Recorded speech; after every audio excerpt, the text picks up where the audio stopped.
오늘의 말씀 예레미야 51장 1절부터 14절 말씀. 하나님 아버지 은혜 감사합니다. 토요일 주말 이 아침에도 하나님의 은혜를 사모함으로 주님 앞에 나오게 하시고 오늘 하루도 말씀과 기도로 시작하게 하시니 감사합니다. 이 시간에도 성령을 통해 하나님의 음성을 들려주옵소서. 예수님의 이름으로 기도합나이다. 아멘. 할렐루야. 성교 성도 여러분, 오늘 하루도 주님과 동행하시고 말씀으로 승리하는 하루가 되시길 바랍니다. 오늘 우리에게 주신 하나님의 말씀은 예레미야 51장 1절에서 14절 말씀입니다. 우리는 하나님이 왜 세상에 악을 허용하시는가, 그 문제 앞에서 명확한 답을 얻지 못하고 고민하곤 합니다. 예레미야는 이 문제에 대해 명확한 답을 내려주고 있습니다. 하나님이 어떻게 악인을 사용하셔서 당신의 공의를 나타내신지를 가르쳐주고 있습니다. 1절과 2절 말씀을 보도록 합니다. 여호와께서 이와 같이 말씀하시되, 보라, 내가 멸망시키는 자의 심령을 부추겨 바벨론을 치고 또 나를 대적하는 자 중에 있는 자를 치되 내가 타국인을 바벨론에 보내어 키질하여 그의 땅을 비게 하리니 재난의 날에 그를 에워싸고 치리로다. 이제 하나님은 바벨론을 멸망시키기 위해 멸망시키는 자의 심령과 타국인을 바벨론에게 보내겠다고 선언하십니다. 특별히 바벨론을 치는 것을 키질에 비유하시고 계시는데 어떤 말씀이 연상됩니까? 시편 1편 4절에 악인은 바람에 나는 겨와 같도다 하는 이 말씀이 바벨론의 심판 가운데 잘 나타나고 있습니다. 하나님께서는 악인을 사용하셔서 당신의 백성을 징벌하시기는 했지만 키질을 통해 알곡과 축정이를 구분하여 결국 악한 바벨론을 멸절시키실 것입니다. 바벨론을 향한 하나님의 심판은 타국인을 바벨론에 보내셔서 그들이 바벨론을 키질해 그들의 땅을 말끔히 쓸어버리는 방식으로 이루어질 것입니다. 개역 개정은 타국인의 각주에 보면 키질하는 자라는 설명을 붙입니다. 타국인을 뜻하는 히브리어 자림의 모음을 살짝만 바꾸면 키질하는 자들이라는 뜻의 히브리어 조림이 되기 때문입니다. 그러므로 여호와께서 보내실 침략군은 키질하는 자들로 바벨론의 모든 것을 키질해 날려버릴 것입니다. 바벨론에 재앙이 임하는 날이 오면 그들은 사방에서 바벨론을 공격할 것입니다.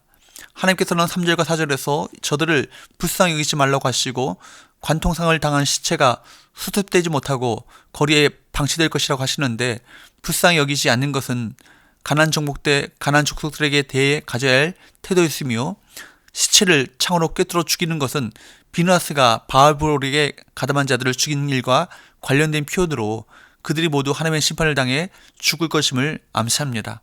하나님은 결코 악인을 내버려 두지 않으십니다. 바벨론이라는 악인이 어떻게 하나님의 백성을 칠 수 있었는가에 대한 답은 5절 말씀에 보면 이스라엘과 유다 역시 죄인이었다라는 사실에서 찾아야 합니다. 하나님이 유다에게 은혜를 베푸셨기에 더 악한 바벨론에 의해 망한 것입니다. 만약 선한 나라에 의해 망했다면 하나님은 당신의 백성을 해한 그 선한 나라에게 보복하지 않으실 것입니다. 그래서 하나님은 7절 말씀과 같이 바벨론이라는 이 금잔을 사용하셔서 온 세계를 취하게 만드시고 그렇게 이스라엘을 치셨습니다. 바벨론은 치료가 불가능할 정도의 악인이었기에 유다는 바벨론에게 침공을 받은 의로운 피해자로 여겨질 수 있었습니다. 이처럼 하나님이 유다를 바벨론에게 맡겨 벌하신 것은 유다가 죄인임에도 불구하고 의로운 자로 드러나게 하시기 위한 섭리였습니다. 하나님께서는 당시의 일을 하셨습니다. 공의에 따라 바벨론을 심판하셨고 바벨론은 빈 땅이 되었습니다. 바벨론을 유다의 심판도구로 사용하셨지만 이제 적절한 때가 되면 바벨론이 하나님의 진노를 맛보게 될 것입니다. 그러므로 10절 말씀을 함께 읽어보도록 합니다. 10절 여호와께서 우리 공의를 드러내셨으니 오라 시온에서 우리 하나님 여호와의 일을 선포하자. 우리에게는 사명이 있습니다. 하나님이 하신 일들을 세상에 설명하는 일입니다. 왜냐하면 세상은 이유를 모르기 때문입니다. 어떻게 살아야 하는지를 알려줘야 합니다. 우리가 터전으로 삼고 살아가는 이곳이 한순간에 사라질 것임을 알려줘야 합니다. 철로 역정에서 세상을 뭐라고 말합니까? 장망성, 장차 망할 성이라고 말합니다. 그리고 우리가 영원한 것이 무엇이며 영원한 삶을 위해서 어떻게 살아야 하는지를 선포하며 설명하며 살아내야 합니다. 하나님께서는 악인을 심판의 도구로 사용하십니다. 바벨론을 멸하시기 위해서 어떤 나라들을 사용하십니까? 메데와 파사입니다. 메데는 메디아를 말하고 바사는 페르시아를 말합니다. 메데와 파사 역시 선한 나라라고 볼 수 없습니다. 악한 그들을 통해 더 악한 바벨론을 벌하시는 것입니다. 14절 보게 되면 메데와 바사는 바벨론의 재물을 보고 달려와 환호성을 지르며 메뚜기 떼처럼 달려들어 약탈할 것입니다. 이 일은 만군의 여호와께서 자기의 목숨을 두고 맹세하신 것입니다. 그렇게 하나님의 백성을 해하고 약탈했던 바벨론은 도망칠 수 있는 여지가 전혀 없습니다.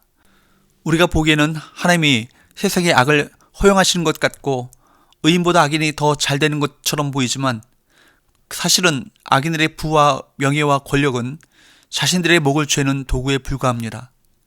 세상을 통치하시는 하나님은 공의로우신 분이십니다. 세상에서는 여전히 악한 자들이 세력을 확장하고 의인들이 무너지는 듯한 모습이 끊임없이 목격될 것입니다. 하지만 이는 하나님의 긴 호흡에서 볼 때 공의가 세워지는 과정임을 믿어야 합니다. 우리는 세상에서 살아가지만 세상에 속하지 않는 하나님을 경외하는 백성임을 기억하십시오. 악인이 이 땅에서 융통한 것을 보고 탄식하기 전에 결국 하나님의 공의와 선을 이루시는 하나님의 섭리를 믿으시고 그 믿음의 길, 의의 길에서 흔들리지 마시길 바랍니다. 기도합시다. 하나님 아버지 감사합니다. 이 세상 모든 나라와 권력도 하나님의 심판을 피할 수 없게 됨을 또 깨닫게 하시니 감사합니다. 공의로 이 세상을 다스리시는 하나님을 더욱 경외하게 하시고 하나님의 인도하심에 순종하여 고난의 때를 믿음으로 이겨나가게 하여 주옵소서. 예수님의 이름으로 기도합니다. 아멘.